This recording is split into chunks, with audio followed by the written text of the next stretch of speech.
আসসালামু আলাইকুম। আপনারা সবাই কেমন আছেন? আশা করছি কাছে দূরে দেশ বিদেশে যে যেখানে আছেন ভালো আছেন, সুস্থ আছেন। আমি আল্লাহর রহমতে ভালো আছি, সুস্থ আছি। রোমান্স ফ্যামিলি ব্লগ থেকে আরও একটি ব্লগ নিয়ে আপনাদের মাঝে চলে আসলাম। আশা করছি আপনাদের খুবই ভালো লাগবে। ঈদের পরের দিন চলে আসলাম সেই ঐতিহাসিক ৬০ গম্বুজ মাজার ঘুরতে সবাই মিলে। আগে কখনো আসিনি ঈদের সময়, এবারই প্রথম আসলাম। মাজারের চারপাশে অনেক সুন্দর, অনেকগুলা গাছপালা দিয়ে ঘেরা সুন্দর একটি দৃশ্য।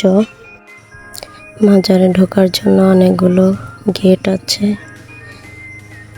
এখানে সুন্দর একটি গাছ দেখতে পাচ্ছেন, গাছটি খুবই সুন্দর। অনেক লোক ঘোরাফেরা করছে এখানে, কেউ বসে আছে। আয়েশা, আবির এবং ওরা আপু ওটার কাছে যাচ্ছে। ওরা গাছের উপর উঠলো, অনেক কষ্ট করে ওর ভাইয়া ওদেরকে উঠিয়েছে। ওরা খুবই আনন্দ করছিল। আবির প্রথম দিকে একটু ভয় পাচ্ছিল, কিন্তু পরে ঠিক হয়ে গেছিল। আর আয়েশা তো খুবই মজা করছিল।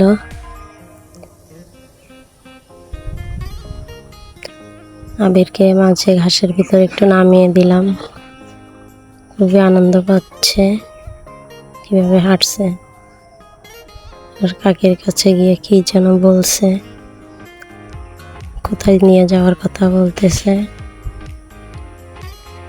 মাজারের সামনে কতগুলো দরজার মতো দেখতে পাচ্ছেন, এগুলো দিয়েই ভেতরে ঢুকে মানুষ। গাছটি আমার খুবই ভালো লাগছিল, তাই আপনাদের আরেকবার দেখানোর চেষ্টা করলাম। অনেকখানি জায়গা নিয়ে গাছটি ছায়া দিয়ে আছে। আবিরের আপুর সাথে একটি খেলনায় উঠছিল।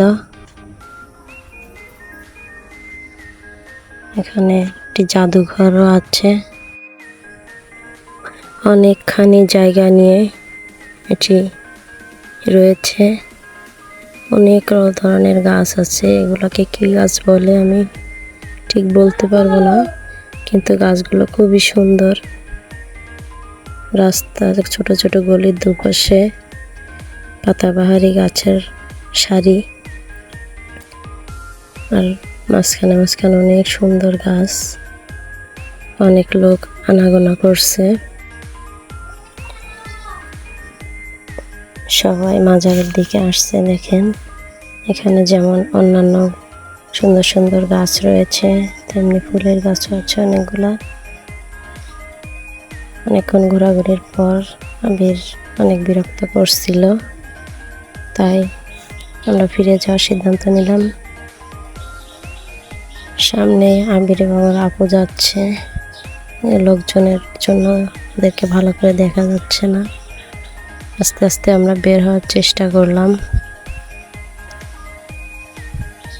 বাইরে বেরিয়ে আবির, আয়েশা এবং ওর আপু দাঁড়িয়ে আছে, আমরাও বেরোলাম।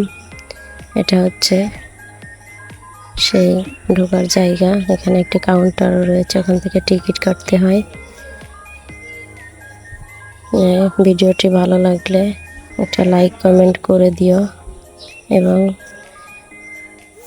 পরবর্তী ভিডিও দেখতে চাইলে সাবস্ক্রাইব করে বেল বাটনটি ক্লিক করে দিবেন।